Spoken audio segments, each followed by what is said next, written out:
more important in life? Send कर दिया? Family or money? Obviously, family. Now you should elaborate your answer. My family- Obviously family, because and then reasons. Because you always need an emotional support, not only money never stay down. How do you handle stress and pressure? I do zikr, I like to watch memes and love to write where I express my stress. You write as well. Yes, good. What is your biggest strength? Biggest strength, I'm stubborn. I can handle any hard situation.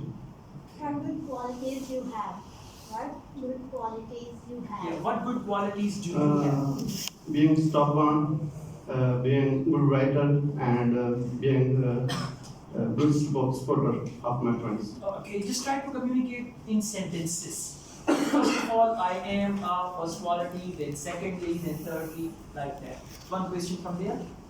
Do you ever forgive others easily? Do you forgive others easily? Obviously, yes. Because you can live a life by doing something in your heart.